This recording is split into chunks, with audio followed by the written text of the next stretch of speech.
Adrenaline in my soul. Cody Rhodes cuts bad promos. You know what I'm saying? This episode of Raw was awful. Oh my gosh, man. This is one of the worst Raws of the year by far, and it honestly rivals the episode that I called the worst Raw ever, because this is unacceptable. This was awful. Bad promos. Awful segments, too many segments, bad wrestling, and it also had a bunch of terrible, dumb, piped-in crowd noise throughout the entire night. This was garbage. And along with all these bad things, we got the special appearance of Cody Rhodes. What do you want to talk about? Libations. Wheatly, so good I drink it neatly. I have a great interpretation of what he was doing later on in the night in his promo with Gunther, which we'll get to that later. First off, I'm just going to go ahead and jump into this review, right? Because I can't stand this episode. So let's jump into it. Rhea Ripley cuts an awful promo saying the same thing that she said 80 times. I'm gonna come for you, Liv Morgan. I'm gonna come for Raquel Rodriguez. I'm gonna beat you guys up, and I'm gonna take back the one thing that I never lost, which is my Women's World Championship. She said this 80 times in the last 3 months alone. It's the same thing. She's gonna take back her title. She's gonna take back the one thing she didn't lose. Get some new promo material, dude. You said the same thing 5 times in 3 months. Oh my gosh, Rhea Ripley is so overrated. Her promos, her storytelling is so bland. It's the same character, it's the same promo. Do some development or something, man. Like, this is just the same garbage. And then Tiffany Stratton comes out. Tiffany Stratton also cuts a mediocre promo because she doesn't say anything. All she says is, don't butt into the business of Nia Jax, or else there's going to be a big issue. And she comes out with the Money in the Bank briefcase, and basically she says absolutely nothing as per usual, right? It's just Tiffy time, Tiffy time, Tiffy time, Tiffy time. It's the same thing. It's the same stuff. And while Rhea Ripley's talking to Tiffany, she says something along the lines of like, I'll welcome you back to Raw, or I'll welcome you to Raw the Rhea Ripley way. Well, what is the Rhea Ripley way? Because you've had one televised match on Raw, which happened tonight in the main event. We'll get to that later. This is her first match on Raw in 9 months. In 9 months! What do you mean, welcome her back the Rhea Ripley way? You don't wrestle on Raw. So what are you going to do? You're going to fight her for the first time in 9 months? Like, come on, bro. This is nonsense. The stars don't wrestle like I talked about in my video yesterday. That's just how it works. I don't even understand what to say about this promo. Then they get attacked by Liv and Raquel, and it's like nobody cares about this. Liv Morgan is a jobber. Raquel Rodriguez is a jobber, and she botched this slam on Tiffany. That was just a straight-up botch. Like, I don't even know what type of move it was. If you watched it, you know what I'm talking about. It's just a random botch move, man. This episode of Raw was also taped, so that made it even worse, I suppose, right? Because back then, you could tape shows and still get maximum crowd reactions and good storytelling. But now when they tape shows, it's just phoned-in performances and phoned-in segments and phoned-in matches. That's it. It's a disaster. Then after this, it sets up a match we're going to have later tonight with Rhea and Tiffany versus Raquel and Liv. And Adam Pearce is weirdly staring at Tiffany Stratton for like 30 seconds in this backstage segment. It's very awkward. Adam Pearce reminds me of the weirdos and the pervs in the front row of these dudes with their phones out when Tiffany's 1 foot away from them. But anyways, then we get Bianca and Jade versus Io Sky and Kairi Sane for the women's tag belts. And again, this match was solid, right? It was a solid match. I honestly kind of enjoyed this match overall. Even though the little strikes that Io and Kairi Sane do are so fake and so bad that it looks stupid. However, everything else was solid with the in-ring work, the dodges, the selling, the combo work. All of it was nice, right? But the problem with this is that the Damage Control entrances are awful. Their theme song sucks. It's the same stuff. Oh, take off the power, take off the stage, get on the stage, take off the stage, we on the stage, we on the power, we on the stage, take off the stage, why don't you shut up? Yeah, get off the stage, and get out of the ring. Goodness gracious. Match was solid. Jakara and Lash Legend from Friday Night SmackDown when they fought Jade and Bianca, they interfere here and inadvertently, purposely cost Io Sky and them the match versus Jade and Bianca, so that's that. I mean, I don't even know what the heck the point of this was, dude. Who cares? You know what I'm saying? Like, who literally cares? Then you get the Finn and JD backstage. Nobody cares about these dudes. But it's officially announced that there's going to be a tag team title contendership, like, to tournament. And it's going to decide who will fight Finn and JD for the tag belts next. Awesome. Nobody cares. But at the end of the day, at least they're going to defend their belts soon within the next couple weeks. So that's that. Then after this, we get a slew of awful recorded videos and backstage segment type things. First off is American Made. I can't even remember anything that they said in this episode other than the fact that, like, what did they say, bro? It was like, degenerates. They were calling people degenerates, and then Brutus Creed is just laughing in people's faces. Brutus Creed is the same guy who was making YouTube videos reviewing Cheez-Its from Taco Bell. Are you kidding me? And this is the dude who's cutting promos. This dude was in a Taco Bell review, and he's talking about how big Nia Jax's and Bayley's booty are. Are you kidding me? This dude's cutting promos and wrestling matches after talking about Nia Jax and Bayley's butt cheeks. This dude's a weirdo. You know what I'm saying? He's funny in these segments, I'll say that much. He is funny. But this dude is insane. You know what I mean? Like, dude, honestly, at this point, there's no reason. I understand now why they had him cut a backstage promo instead of being out in the ring with people like Nia Jax and Bayley. Because this guy's weird. You don't know what he's going to do. And Chad Gable now, after his great run earlier this year, is relegated to being a jobber after losing to the Uncle Howdy family, or the Wyatt Six. Then you have Tozawa and Otis versus the War Raiders. No one cares about this match. Maxine Dupree is always overreacting on the sideline and doing nothing. Absolutely nothing. And then Bronson Reed had a backstage segment. Oh, by the way, the War Raiders are back, and they beat, Tozawa and Otis, I guess. So, I guess that's cool. The War Raiders, like, Ivar's decent for what he has to do in his build in the ring. He actually does a decent job with what he's given, so I'll give him that, right? Whatever. Then you also get Bronson Reed talking to Adam Pearce. Long story short, he's basically saying, I want you to get me a match versus Seth Rollins, and I want it to be soon. I'm ready to fight, and I'm ready to destroy this guy, right? Something, something, something. I'm an up-and-coming star, da-da-da-da-da. Then Braun Breaker, with his obsessive tanning, this dude looks like an orange. He looks like an orange. And a big buff meathead orange. That's all Braun Breaker is at this point, right? Braun Breaker is obviously the future of this company with promos and talent in the ring and all that stuff, but the fake tan needs to go. It's done. All right? So that's that. Then you get Rollins, and right after Rollins, we get to the worst part of the night, but we'll get to that in a second. Seth Rollins is basically talking to Adam Pearce. He's like, I'm at the top of the food chain, this is how I say at the top of the food chain is by beating up-and-coming talent and proving why I'm at the top of the food chain, and I'm the top of this, the top of that. You're not the top of anything. You're a guy who just fought Roman Reigns and The Rock at WrestleMania and Drew McIntyre, and now you're feuding with Bronson Reed, who Bronson Reed, don't get me wrong, he's an up-and-coming star. He's been doing great work the last couple months, but you're fighting Bronson Reed. You're not at the top of the food chain if you're fighting Bronson Reed. And I like Seth Rollins. Seth Rollins is one of my favorite wrestlers. But you can't tell me that you're at the top of the food chain when you were once a world heavyweight champion months ago, and now all of a sudden, you're fighting Bronson Reed, a dude who was a jobber 4 months ago.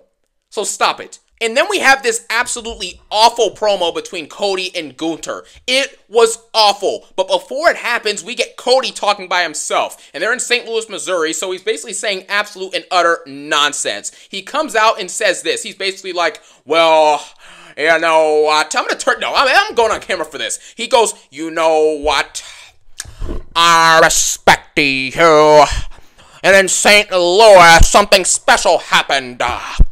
It was the We Want Cody. And I respect you guys. And some will call me a politician for this. But there's nothing political about it. I respect you. And without you, I wouldn't have my title. Libations. So I thank you. I thank you. I thank you. I thank you guys so much. So... what do you want to talk about? And that was Cody Rhodes' promo before Gunther interrupted. And when Gunther interrupts, he says something absolutely stupid himself. He basically says that this company is in a massive boom period, Cody. And this company's doing so well, and it's all built off the back of you as the quarterback of the wrestling, company, of Wrestling World, of the North Star, of the wrestling division. He basically says that Cody's the quarterback of everything. And I'm like, no, he's not. No, he's not. Without Roman Reigns, The Rock, and Randy Orton and Seth Rollins and Drew McIntyre, and even Punk returning, none of this stuff the last 2 years would have felt special. And it all starts with Roman Reigns, Paul Heyman, the Usos, the Bloodline. That's the story that started this whole resurgence in wrestling they call it over the last 4 years. That's what started it. It's on the backs of guys like Roman Reigns and Seth Rollins.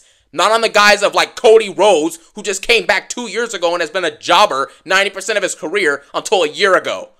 It's the same thing kind of with CM Punk. Even though he returned, it was great, and it definitely added a few more eyeballs to the product. It doesn't matter. CM Punk wasn't doing any of the heavy lifting the last decade this company was fighting for their lives. So stop it. It's an absolute it's just nonsense, man. Nonsense. The disrespect towards Roman Reigns and Seth Rollins and guys like that in the Bloodline is just absurd.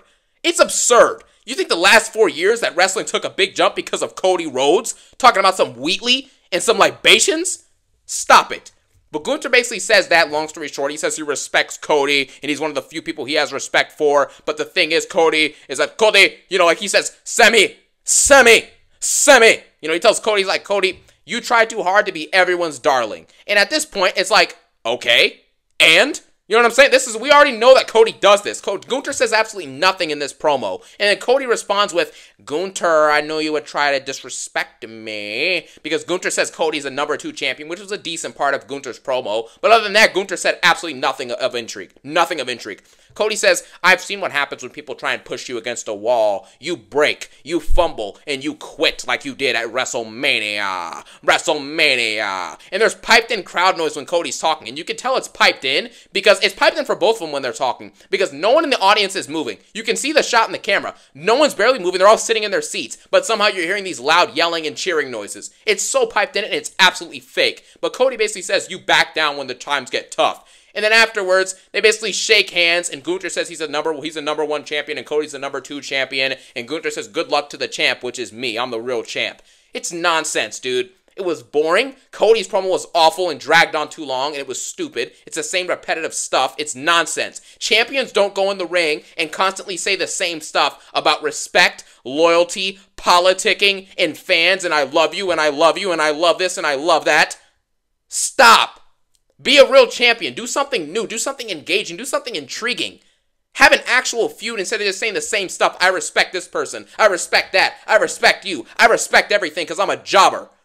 Anyways, Braun Breaker versus Kofi Kingston. This was a squash match. Nobody cares about this. It happened for no reason. After the match is over, Braun Breaker gets attacked by Jey Uso. Jey Uso super kicks him twice and spears him, and that's pretty much it. Xavier Woods even got beat up for a second as well, so that was that. Not really much else to say about this. Then you had Jey Uso and Jimmy Uso. This is a backstage segment apparently that occurred, but it wasn't on the live show, but it was on WWE's Twitter, so I grabbed the little screenshot from it here. Basically, Jimmy was sitting in Jay's locker room, and Jay walks in his locker room and sees him after this Kofi and Braun thing, and Jay is upset because he doesn't want to see Jimmy, right? And then after this happens, pretty much what happens next is that Jimmy, he's upset because he's trying to get Jay to join the Bloodline team to help out him and the Big Oos Roman Reigns, you know what I'm saying? But Jay doesn't want to help them, understandably so, with the storyline and the way things have worked over the last year, so that's that. Then you get back to this later in the night, though, because Jimmy's looking around again, and he finds Jey Uso in his locker room, and Jay gets out of the locker room, and he's like, no, I ain't helping you, bro, get out my face, man. So it looks like Jimmy is 0 for 2 on trying to get Jay to join, but obviously Jay will join eventually. Now, I think Sammy will be the first domino to fall in this Bloodline thing, and, the Bloodline reuniting is probably going to be helped, tremendously off the backs of Jimmy and Sammy. And those two are going to be the ones that bridge Jay in, and that's how we're going to get the reuniting of the OG Bloodline versus the new Bloodline at Survivor Series War Games. So that was interesting, but nothing really happened in these backstage segments. It was just laying foundation, I suppose. Nothing really changed, right? Then you have this. Miz versus R-Truth. Nobody cares about this match. The Final Testament are jobbers, and I guess the Wyatt Six did some teases as the match was happening, so I guess, the Wyatt Six is coming for the Miz next, or for the Final Testament, whatever. Nobody cares about this. Nobody cares about this, dude. Karrion Kross is a jobber. Why is the Miz listening to someone who hasn't won anything in this business? The Miz has won championships. He's won WWE titles. He's won Intercontinental belts. He's had main events at Mania. And he's listening to Karrion Kross tell him how to wrestle, or not how to wrestle, but how to win, and how to get back to his old self, when Karrion Kross hasn't won anything. Me and Karrion Kross have the same amount of championships in the WWE. Just remember that, bro. Remember that. Then, after this, R-Truth wins in like 3 seconds or something like that on a roll-up, and then Final Testament grabs R-Truth, throws him back in, Miz hits a skull-crushing finale, and that's that. It's nonsense, nobody cares. Then the main event was boring. Tiffany and Rhea, which I don't even know why Rhea's wrestling on TV. It's unlike her to do that, right? Because stars now on brands don't wrestle on TV. So that's just not, it's not expected for these people to come out and wrestle. But even though it was a quote-unquote wrestling match from Rhea, it was her first wrestling match in 9 months. In 9 months on Raw. It was her first Raw wrestling match in 9 months. And no one says anything about this on commentary. Because they don't want to they don't want to bring up the fact that these wrestlers now don't wrestle. They don't wrestle. And Rhea Ripley and Damian Priest have some backstage segment where they're like, oh, well, I'm going to get back to the plan. I'm going to be El Campeon again. No, you're not. Damian Priest is a jobber, and he was a transitional champion. I'd be surprised if he wins anything above like a U.S. title in the future. This dude's championship winning days are over. They're over. Rhea Ripley is overrated. Her and Tiffany Stratton go out there and do a mid-match versus Raquel and Liv, who are also mid and overrated wrestlers and overrated performers. Well, I mean, Raquel Rodriguez just isn't good, but I mean, I think everyone already knows that. I mean, it's just kind of unfortunate. Good person, though. Hopefully her, she has like this illness or, disease with her skin or something. Hopefully that clears itself up and hopefully she's healthy and stays healthy. But as a performer, she's not good. I'm sorry. But anyways, this match is mid. Nothing really happened. No story elements were developed. Nia Jax comes out at the end and hits an Annihilator on Liv and tries to get Tiffany to cash in. And then Dominic comes out and saves Liv, and that's the end of the episode. What about Rhea's story was developed here? What about Nia and Liv's story was developed here? What about Nia and Liv's match at Crown Jewel was developed here? What about Nia and Tiffany's story was developed here? Nothing. That's what. Nothing. Because this whole episode of Raw was nothing. I don't care if it's taped. I don't care if it's untaped. Tape. Go get some Gorilla Tape. I don't care. This episode was lame. It was bad. It was boring. It was pointless. And no stories were really developed that much. In the in-ring work, the promo work, the weird backstage segments, and the overwhelming amount of promos and video segments was unacceptable. Unacceptable. And the piped-in crowd noise being so obvious is just sad. So yes, this is a disaster of an episode, one of the worst Raws I've ever seen, and one of the worst Raws of the year, which is an actual, I guess it's not a high bar to, to hit, because most Raws this year have been absolutely awful or bad or mid anyways. So that's that. This episode was garbage. I'm giving it a 2 out of 10. It was trash. Enjoy yourselves, and I hope everyone has a great day. As always, peace out, y'all.